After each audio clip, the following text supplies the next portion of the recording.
Assalamualaikum warahmatullahi wabarakatuh. Waalaikumsalam warahmatullahi wabarakatuh. Alhamdulillahirabbil alamin. Allahumma shalli ala sayyidina Muhammad wa ala alihi washabihi wasallam. Wa ba'du. Ayyuhal hadirin, ittaqullaha haqqa tuqatih wa la tamutunna illa wa antum muslimun. Wa qala ta'ala fi kitabil karim wa fasdaqal qailin. Bismillahirrahmanirrahim. Syahrul Ramadan alladzi unzila fihi al-Qur'an hudan lin-nas wa bayyinatin minal huda wal furqan. Al-ayat sadaqallahul azim. Sebelum ceramah tadi ada titipan dari Pak Haji. Kita mohon keikhlasannya Bapak Ibu sekalian, saudara-saudara sekalian, kepada Allah SWT untuk mendoakan saudara kita. Yang pertama Bapak Ferry Afriya, yang kedua Bapak Soekarno kalau nggak salah. Ya. Al-Fatihah. A'udzubillahi minasyaitonir rajim. Bismillahirrahmanirrahim. Alhamdulillahirabbil alamin. Ar-Rahmanir-Rahim. Maliki yaumiddin. Iyyaka na'budu wa iyyaka nasta'in. Ihdinas siratal mustaqim. Shiratal ladzina an'amta 'alaihim ghairil maghdubi 'alaihim. Amin ya rabbal alamin. Bapak Ibu sekalian yang dirahmati Allah SWT, di mukadimah tadi kami menguraikan satu ayat dari surat Al-Baqarah yang berkenaan dengan luar biasanya bulan Ramadan ini, yakni turunnya Al-Quran. Ulama sepakat bahwa turun terbesar pada hari ke-17, malam ke-17, dan memang di hari-hari berikutnya atau di bulan-bulan berikutnya Al-Quran pun turun, termasuk ketika turun terakhir yaitu surat Al-Maidah ayat 3. Itu pun di waktu-waktu di mana Rasulullah melakukan haji wada atau setelah haji wada, haji pamitan. Bapak Ibu yang dirahmati Allah SWT, ulama itu sangat sederhana mengartikan bulan Ramadan, sangat sederhana sekali, sesuai dengan huruf hijaiyah yang tertera dalam Ramadan itu tadi. Huruf rohnya itu kata ulama disebutnya bahwa Ramadan itu adalah syahrul rahmah.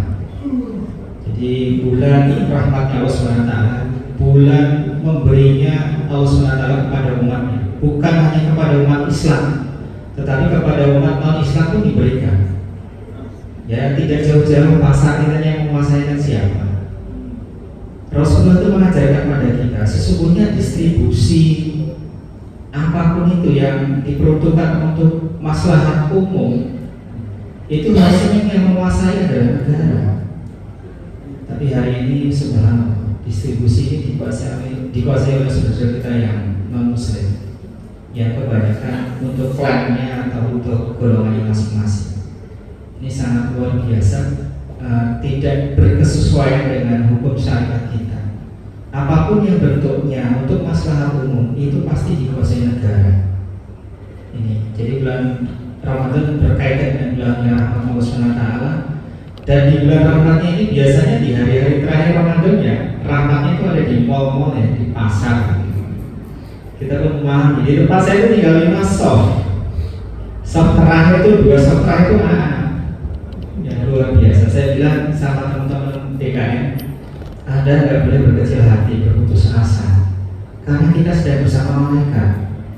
Karena Nabi Rasul, sesungguhnya kita ini hidup itu ketika diturunkan oleh Allah SWT bentuknya roh, itu ada malaikat hafiz, malaikat penjaga kita. Kalau anak kecil misalnya jatuh itu seperti dia tidak sakit dan sebagainya, itu memang ada malaikat penjaga. Bukan hanya anak kecil, tapi kita yang sudah sebangkotan ini sudah tua, ya. Sudah di atas usia 50, jadi kan banyak yang pensiun, saya juga sebentar lagi pensiun. Ini masih di habis sama malaikatnya Allah SWT, masih dijaga oleh Allah SWT melalui malaikatnya. Dan kita pun paham ketika Allah SWT menyuruh kita berbuat baik melalui malaikatnya dengan ainul qalbi yang ada di kita, maka baik-baiklah kita menjaga ainul qalbi kita, orang yang punya hati samudra paling dalam.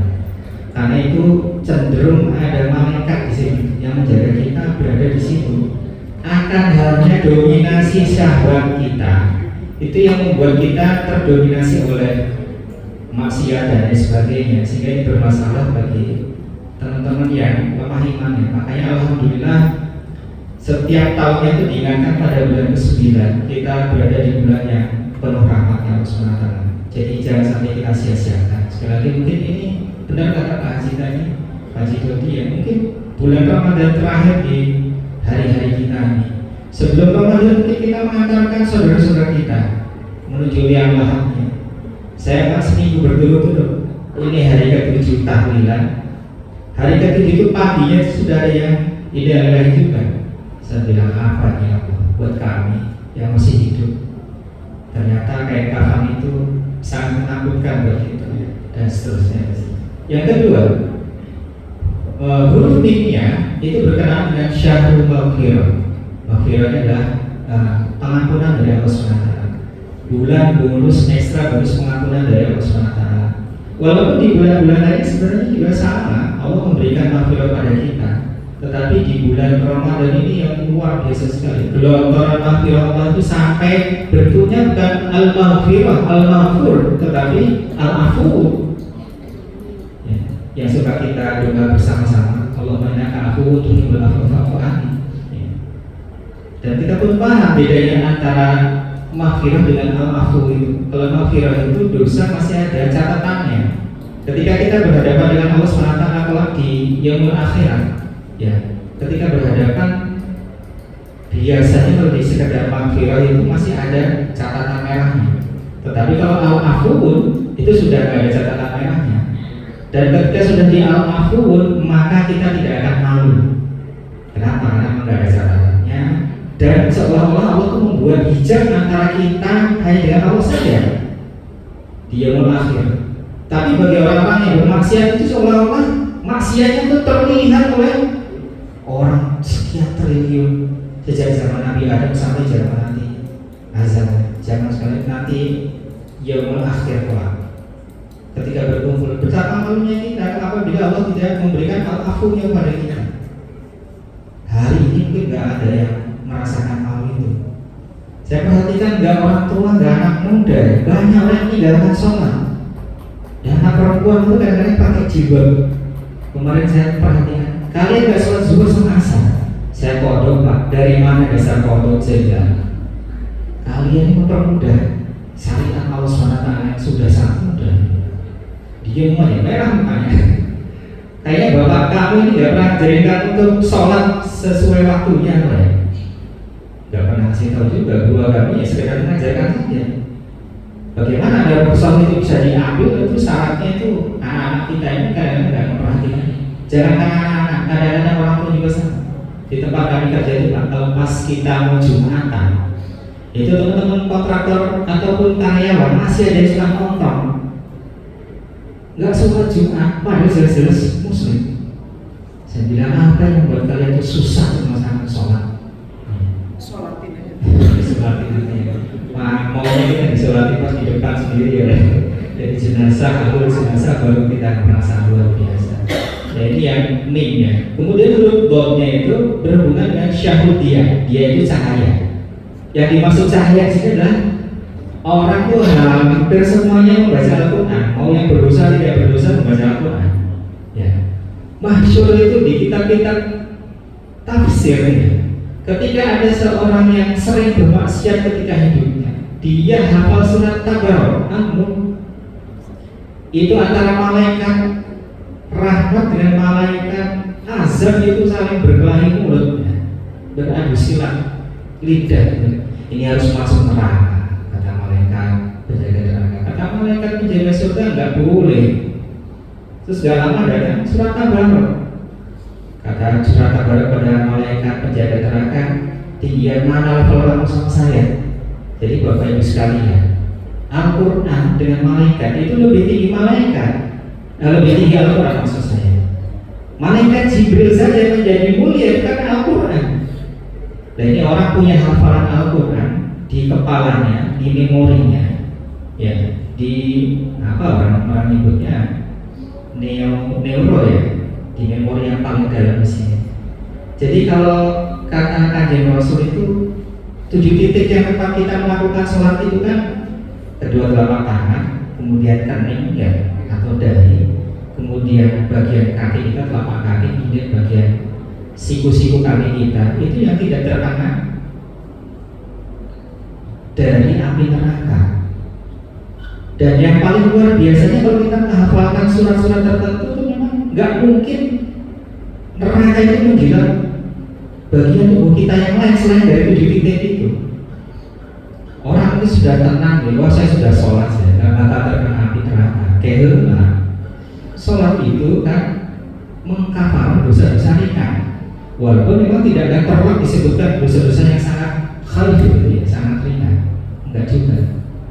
Ya, termasuk yang lain, kalau dosa-dosa berat ya dosa-dosa besar ya dia harus benar-benar bertobat pada Allah dan tidak melaksanakan lagi. Dan kalau berkenaan dengan hak hukum ada nih, hak-hak anak Adam, maka dia harus meminta maaf untuk mengembalikan sesuatu yang pernah diambil haknya.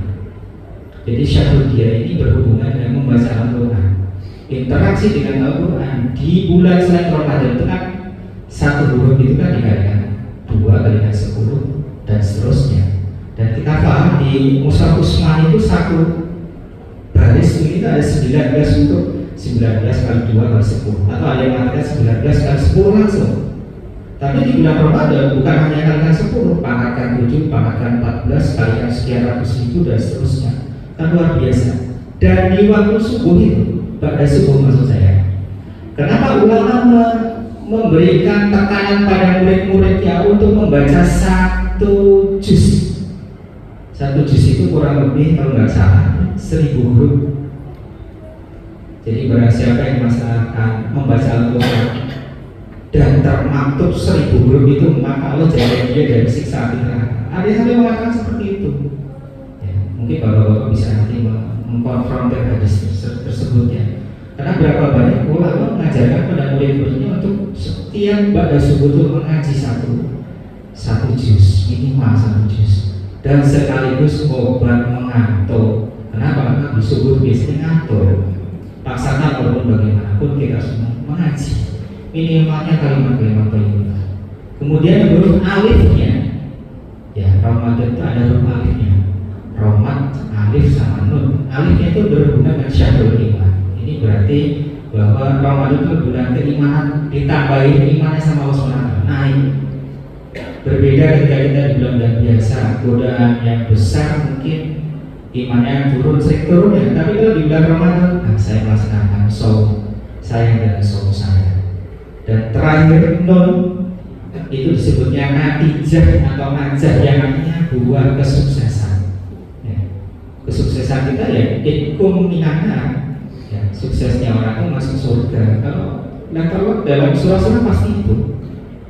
Tapi sukses di sini yang salah satunya ulama mengatakan adalah bahwa dari doa-doa kita itu, Allah barik lana fi Rajab wa Sya'ban wa baligna Ramadan, sampailah Allah memberikan kita kekuasaan di bulan Ramadan untuk menyetir Ramadan ini dalam tanda kutip.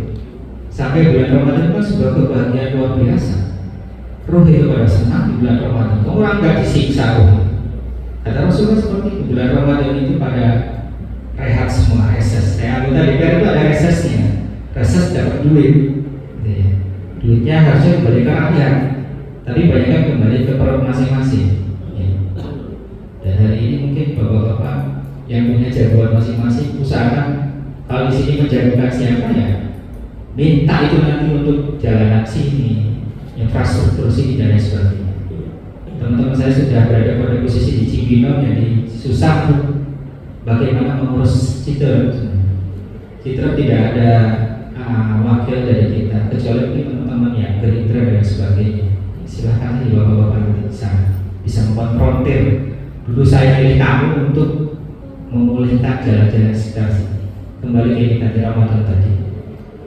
Ya. Ini mungkin adalah Ramadan terakhir, benar-benar luar biasa buat kita. Bagaimana saudara-saudara kita yang sudah meninggal sakit di ICU ya, Ustaz Ferry Afria. Saya lihat dulu salah satu ketua DKM kami yang di asal Pak Haji Taufik Syafi'i almarhum itu hanya beberapa hari di ICU. Pas meninggalnya itu senyum Pak, kayak orang tidur. Saya langsung bilang sama ibu istrinya, ini bapak bagus banget, bapak agak kelihatan sakit. Pak kalau sakit dicabut truknya itu kelihatan dari sini pojok sih, ada kelihatan perut sakit. Atau di sekitar ini ada tangga sedikit. Dan kami biasa melihat mematikan orang dia agak kelihatan. Ada beberapa kasus kalau durhaka sama orang tua khususnya ibu, ada tanda-tandanya juga Pak. kelihatan sekali. Jadi berhati-hatilah kita ketika hidup di dunia. Kenapa? Karena nanti pas akhir hidup kita itu semua kelihatan. Sehingga Rasul mengajarkan pada kita doa di akhir sholat itu minta atau mohon kepada Allah supaya dihindarkan dari fitnah kematian setelah kita mati.